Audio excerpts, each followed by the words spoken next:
En el Bois du Fessard-Repos, al pie de la costa de Picardía, vivía un muy agraciado lobo adulto de negro pelaje y grandes ojos rojos. Se llamaba Denis, y su distracción favorita consistía en contemplar cómo se ponían a todo gas los coches procedientes de Ville-du-Havre para acometer la lustrosa pendiente sobre la que un aguacero extiende, de vez en cuando, el oliváceo reflejo de los árboles majestuosos. También le gustaba en las tardes de hastío merodear por las espesuras para sorprender a los impacientes enamorados en su lucha con el enredo de las cintas elásticas, que desgraciadamente complican en la actualidad lo esencial de la lencería.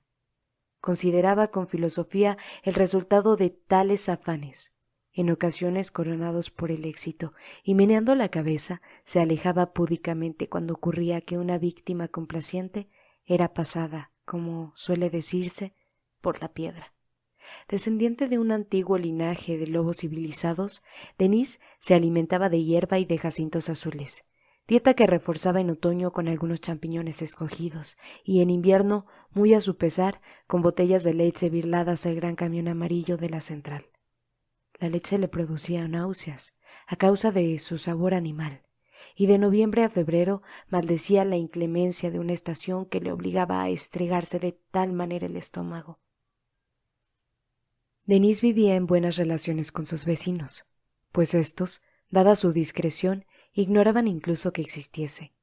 Moraba en una pequeña caverna excavada muchos años atrás por un desesperado buscador de oro, quien, castigado por la mala fortuna durante toda su vida y convencido de no llegar a encontrar jamás el cesto de las naranjas, había decidido acabar sus días en el clima templado, sin dejar de practicar, empero, excavaciones tan infructuosas como maníacas. En dicha cueva, Denis se acondicionó una confortable guarida que, con el paso del tiempo, adornó con ruedas, tuercas y otros recambios de automóviles recogidos por él mismo en la carretera, donde los accidentes eran el pan nuestro de cada día. Apasionado de la mecánica, disfrutaba contemplando sus trofeos y soñaba con el taller de reparaciones que, sin lugar a dudas, habría de poner algún día.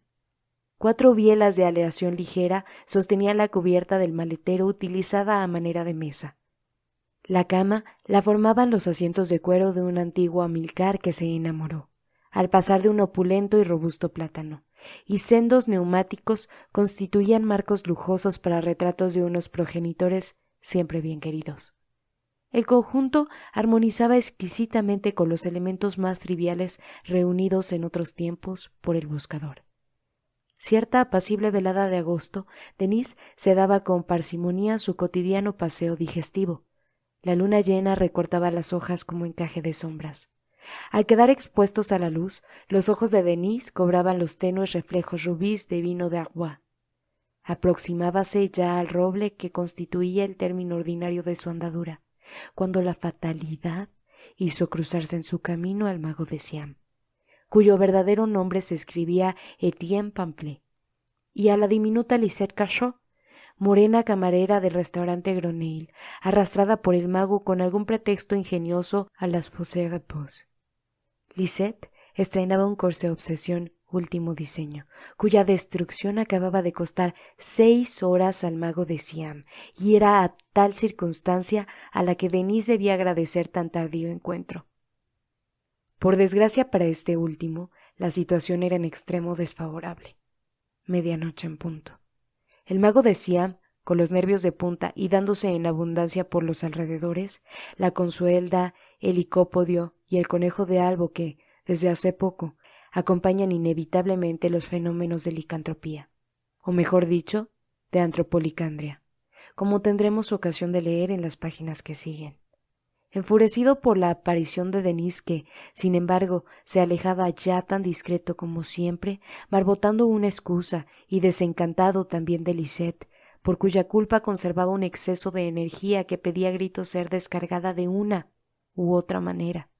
El mago de Siam se abalanzó sobre la inocente bestia, mordiéndole cruelmente el codillo. Con un gañido de angustia, Denis escapó a galope. De regreso a su guarida se sintió vencido por una fatiga fuera de lo común y quedó sumido en un sueño muy pesado, entrecortado por turbulentas pesadillas.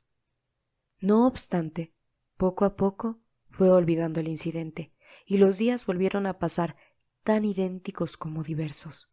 El otoño se acercaba, y con él las mareas de septiembre que producen el curioso efecto de arrebolar las hojas de los árboles. Denise se atracaba de nisácalos y de setas, llegando a atrapar a veces alguna pecisa casi invisible sobre su plinto de cortezas, mas huía como de la peste del indigesto lengua de buey. Los bosques, a la sazón, se vaciaban a muy temprana hora de paseantes, y Denise se acostaba más temprano.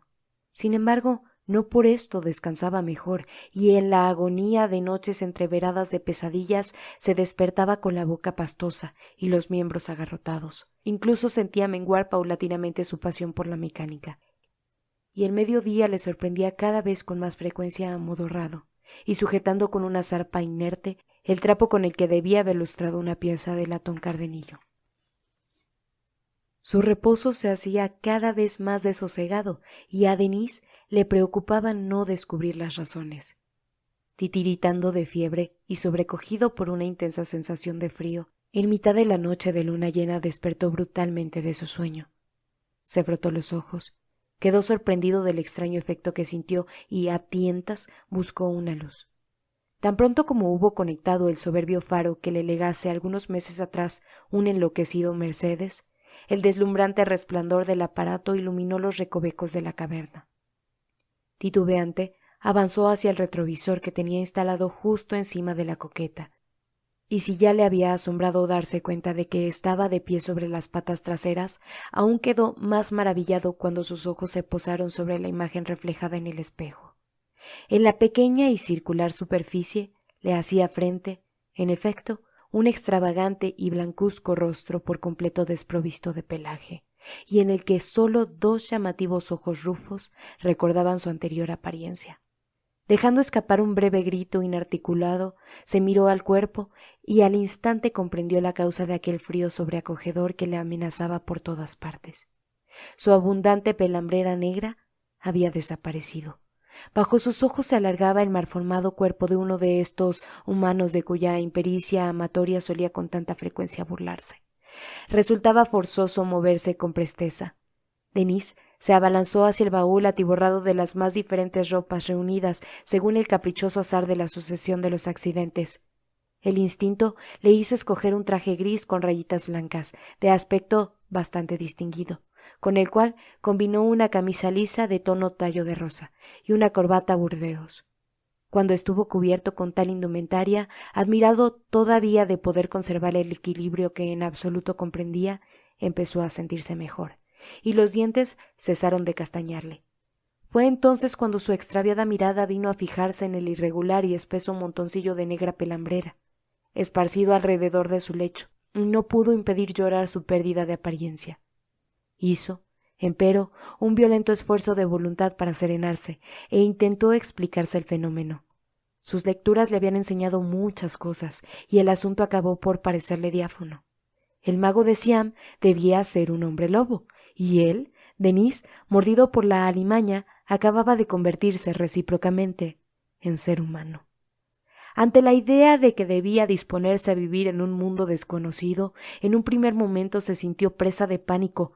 ¿Qué peligros no había de correr como hombre entre los humanos?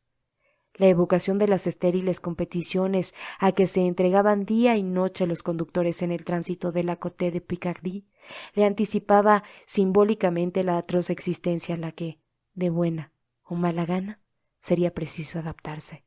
Pero luego reflexionó. Según todas las apariencias, y si los libros no mentían, la transformación habría de ser de duración limitada, y en tal caso, ¿por qué no aprovecharla para hacer una incursión en la ciudad? Llegados a este punto, preciso es reconocer que determinadas escenas entrevistas se reprodujeron en la imaginación del lobo sin provocar en él las mismas reacciones que antes. Al contrario, se sorprendió incluso pasándose la lengua por los labios, cosa que le permitió constatar de paso que, a pesar de la metamorfosis, seguía siendo tan puntiaguda como siempre. Volvió al retrovisor para contemplarse más de cerca. Sus rasgos no le disgustaron tanto como había temido. Al abrir la boca pudo constatar que su paladar seguía siendo de un negro llamativo, y por otro lado que también conservaba incólume el control de sus orejas, tal vez una pizca sospechosa por ser en exceso alargadas y pilosas. Mas consideró que el rostro que se reflejaba en el pequeño y esférico espejo, con su forma oval, un algo prolongada, su pigmentación mate y sus blancos dientes harían un papel aceptable entre los que conocía, así que después de todo lo mejor sería sacar partido de lo inevitable y aprender algo de provecho para el porvenir. Consideración, no obstante la cual un ramalazo de prudencia le obligó antes de salir a hacerse con unas gafas oscuras que, en caso de necesidad, atemperarían la rojiza brillantez de sus cristalinos. Proveyóse a sí mismo de un impermeable que se echó al brazo, y ganó la puerta con paso decidido.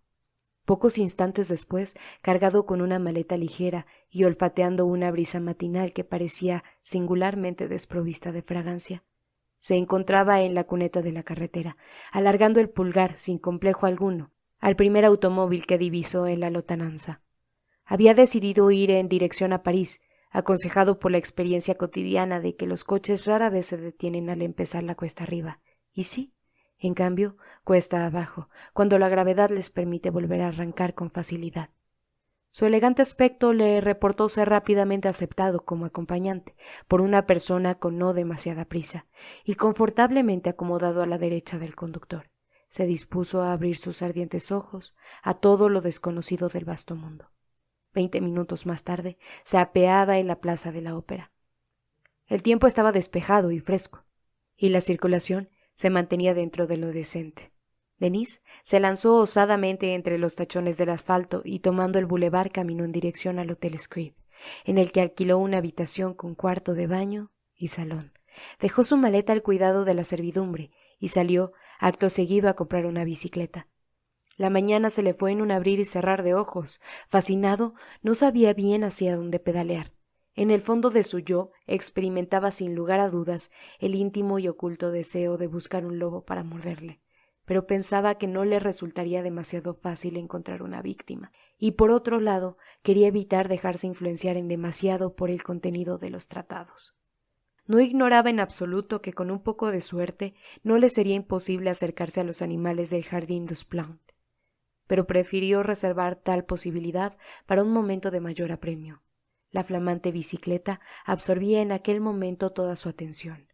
Aquel artilugio niqueleado le encandilaba, y por otra parte no dejaría de serle útil a la hora de regresar a su guarida. A mediodía estacionó la máquina delante del hotel, ante la mirada un tanto reticente del portero, pero su elegancia y sobre todo aquellos ojos que semejaban carbúnculos parecían privar a la gente de la capacidad de hacerle el más mínimo reproche.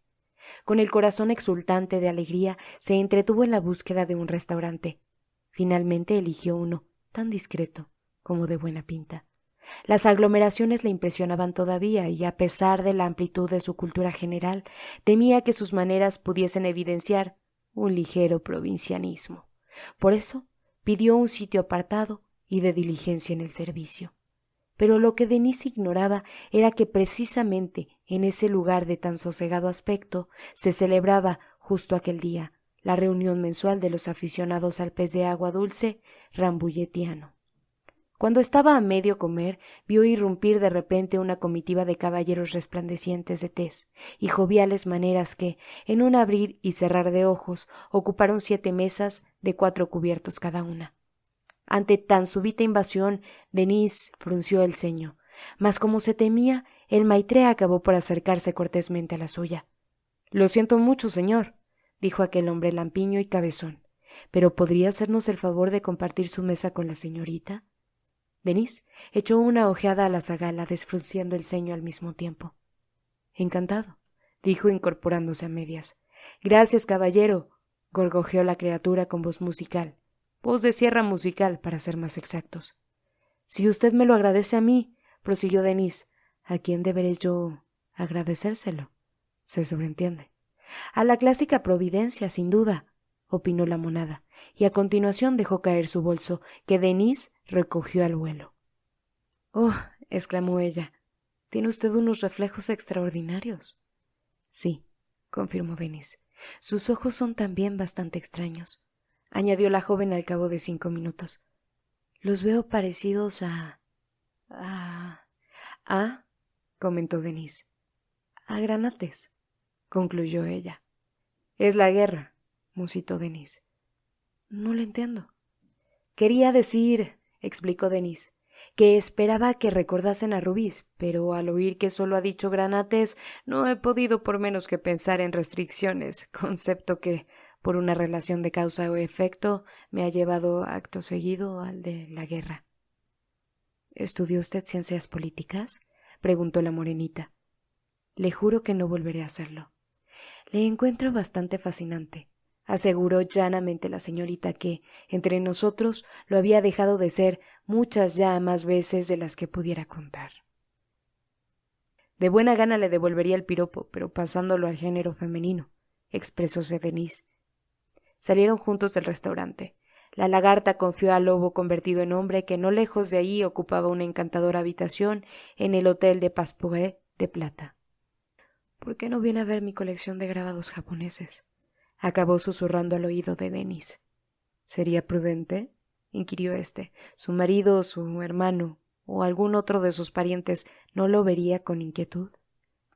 Digamos que soy un poco huérfana, gimió la pequeña haciéndole cosquillas a una lágrima con la punta de su ahusado índice. Una verdadera lástima, comentó cortésmente su distinguido acompañante. Al llegar al hotel, creyó darse cuenta de que el recepcionista parecía llamativamente distraído. También constató que tanta felpa roja amortiguante hacía diferir notablemente ese establecimiento de aquel otro en el que se había alojado. Pero en la escalera se distrajo contemplando, primero las medias y luego las pantorrillas inmediatamente adyacentes de la señorita. En el afán de instruirse, la dejó tomar hasta 6 escalones de ventaja, y una vez que se creyó bastante instruido, apretó nuevamente el paso.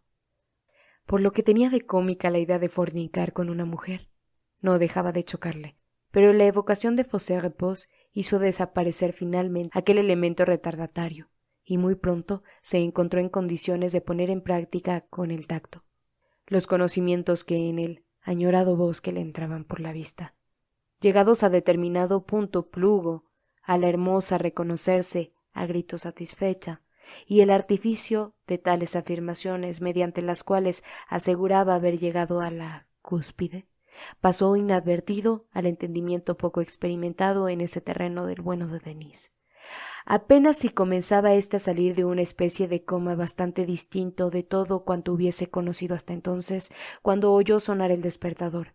Sofocado y pálido, se incorporó a medias en el lecho y quedó boquiabierto viendo cómo su compañera, con el culo al aire, dicho sea con todo respeto, registraba con diligencia el bolsillo anterior de su americana. —¿Desea una foto mía? —dijo sin pensarlo 2 veces, creyendo haber comprendido. Se sintió halagado, pero por el sobresalto que empinó la bipartita semiesfera que ante sus narices tenía, al instante se dio cuenta del inmenso error de tan aventurada suposición. —¿Esto?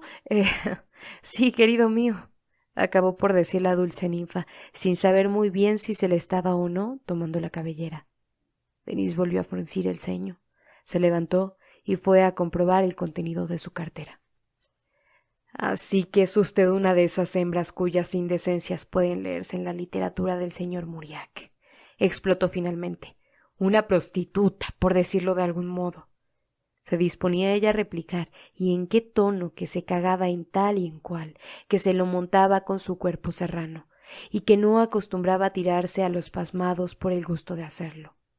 Cuando un cegador destello procedente de los ojos del lobo antropomorfizado le hizo tragarse todos y cada uno de los proyectados exabruptos.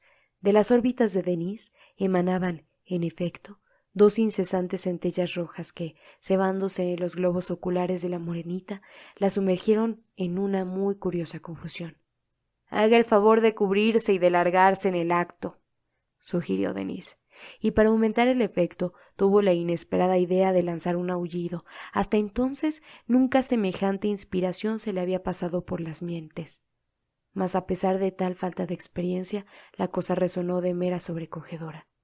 Aterrorizada, la damisela se vistió sin decir ni pío, en menos tiempo del que necesita un reloj del péndulo para dar las 12 campanadas. Una vez solo, Denis se echó a reír. Se sentía asaltado por una viciosa sensación bastante excitante. «Debe ser el sabor de la venganza», aventuró en voz alta. Volvió a poner donde correspondía cada uno de sus sabios, se lavó donde más lo necesitaba y salió a la calle. Había caído la noche. El bulevar resplandecía de tal manera maravillosa. No había caminado ni 2 metros cuando 3 individuos se le acercaron, vestidos un poco llamativamente, con ternos demasiado claros, sombreros demasiado nuevos y zapatos demasiado lustrados. Lo cercaron. «¿Podemos hablar con usted?», dijo el más delgado de todos, un aceitunado de recortado bigotillo. «¿De qué?», se asombró Denis. «No te hagas el tonto», profirió uno de los otros dos, coloradote y grueso. «Entremos ahí», propuso el aceitunado según pasaban por delante de un bar. Lleno de curiosidad, Denis entró. Hasta aquel momento la aventura le parecía interesante. «¿Saben jugar al bridge?», preguntó a sus acompañantes. «Pronto vas a necesitar uno», sentenció el grueso coloradote sombríamente. Parecía irritado. «Querido amigo», dijo el aceitunado una vez que hubieron tomado asiento, «acaba usted de comportarse de una manera muy poco correcta con una jovencita». Denis comenzó a reír a mandíbula batiente. «Le hace gracia al muy rufián», observó el colorado. «Ya veréis cómo dentro de poco le hacemos menos». «Da la casualidad», prosiguió el flaco, «de que los intereses de esa muchacha son también los nuestros». Denis comprendió de repente. «Ahora entiendo», dijo. «Ustedes son sus chulos». Los 3 se levantaron como movidos por un resorte. «No nos busques las vueltas», amenazó el más grueso. Denis los contemplaba. «Noto que voy a encolerizarme», dijo finalmente con mucha calma. «Será la primera vez en mi vida, pero reconozco la sensación tal como ocurre en los libros». Los 3 individuos parecían desorientados. «Arreglado vas si piensas que nos asustas, gilipollas», tronó el grueso. Al tercero no le gustaba hablar. Cerrando el puño, tomó impulso. Cuando estaba a punto de alcanzar el mentón de Denis, éste se zafó. Atrapó una dentellada a la muñeca del agresor y apretó. La cosa debió doler. Una botella vino a aterrizar sobre la cabeza de Denis, que parpadeó y reculó. «Te vamos a escabechar», dijo el aceitunado. El bar se había quedado vacío. Denis saltó por encima de la mesa y del adversario gordo. Sorprendido, éste se quedó un instante aturdido, pero llegó a tener el reflejo de agarrar uno de los pies calzados de ante del solitario Fossé Repos. Siguió una breve refriega, al final de la cual Denis, con el cuello de la camisa desgarrado, se contempló en el espejo. Una cuchillada le adornaba la mejilla y uno de sus ojos tendía al índigo. Prestamente acomodó los 3 cuerpos inertes bajo las banquetas. El corazón le latía con furia, y de repente sus ojos fueron a fijarse en un reloj de pared. Las 11. «Por mis barbas», pensó, «es hora de marcharse». Se puso apresuradamente las gafas oscuras y corrió hacia su hotel. Sentía el alma pletórica de odio, pero la proximidad de su partida le apaciguó. Pagó la cuenta, recogió el equipaje, montó su bicicleta y se puso a pedalear incansablemente como un verdadero copi. Estaba llegando al puente de Saint-Cloud cuando un agente le dio el alto. «¿O sea que va usted sin luces?», preguntó aquel hombre semejante a tantos otros. «¿Cómo?», se extrañó Denis. «¿Y por qué no? Veo de sobra». «No se llevan para ver», explicó el agente, «sino para que le vean a uno. Y si le ocurre un accidente, entonces, ¿qué?». «Ah», exclamó Denis, «sí, tiene usted razón, pero ¿puede explicarme cómo funcionan las luces de este armatoste?». «¿Se está burlando de mí?», indagó el alguacil. «Escuche», se puso serio Denis, «llevo tanta prisa que ni siquiera tengo tiempo de reírme de nadie». «¿Quiere usted que le ponga una multa?», dijo el infecto municipal. «Es usted pelmazo de más», replicó el lobo ciclista. «De acuerdo», sentenció el innoble bellaco. «Pues ahí va». Y sacando la libreta y un bolígrafo, bajó la nariz un instante. «¿Su nombre, por favor?», preguntó volviendo a levantarla. Después sopló con todas sus fuerzas en el interior de su tubito sonoro, pues muy lejos ya alcanzó a ver la bicicleta de Denise lanzada, con él encima, al asalto del repecho. En el mencionado asalto, Denise echó el resto. Al asfalto pasmado no le quedaba más que ceder ante su furioso avance. La costana de Saint-Cloud quedó atrás en un abrir y cerrar de ojos. Atravesó a continuación la parte de la ciudad que costea Montretout. Fina alusión a los sátiros que vagan por el parque dedicado al antes nombrado, y giró después a la izquierda, en dirección hacia Pointe-Noire y Vidoivre. Al salir de tan noble ciudad y pasar frente al restaurante de Casabut, advirtió cierta agitación a sus espaldas. Forzó la marcha y sin previo aviso se internó por un camino forestal. El tiempo apremiaba. A lo lejos, de repente, algún carrillón comenzaba a anunciar la llegada de la medianoche. Desde la primera campanada, Denise notó que la cosa no marchaba. Cada vez le costaba más trabajo llegar a los pedales. Sus piernas parecían irse acortando paulatinamente. A la luz del claro de la luna seguía, sin embargo, escalando, montado sobre su rayo mecánico, por entre la gravilla del camino de tierra. Pero en cierto momento se fijó en su sombra, hocico alargado, orejas erguidas. Y al instante dio de morros en el suelo, pues un lobo en bicicleta carece de estabilidad. Felizmente para él, pues apenas tocó tierra se perdió de un salto en la espesura. La moto del policía, entretanto, colisionó ruidosamente contra la recién caída bicicleta. El motorista perdió un testículo en la acción, a la vez que 39% de su capacidad auditiva. Apenas recobrada la apariencia del lobo y sin dejar de trotar hacia su guarida, Denise consideró el extraño frenesí que lo había saltado bajo las humanas vestiduras de segunda mano. Él, tan apacible y tranquilo de ordinario, había visto evaporarse en el aire tanto sus buenos principios como su mansedumbre. La ira vengadora cuyos efectos se habían manifestado sobre los 3 chulos de Madeleine, uno de los cuales, apresurémonos a decirlo en descargo, de los verdaderos chulos, cobraba sueldo de la prefectura brigada mundana. Le parecía a la vez inimaginable y fascinante. Meneó la cabeza. Qué mala suerte la mordedura del mago de Siam. Felizmente, pensó, no obstante, la penosa transformación habría de limitarse a los días de plenilunio. Pero no dejaba de sentir secuelas, y esa cólera latente, ese deseo de venganza, no dejaba de inquietarlo.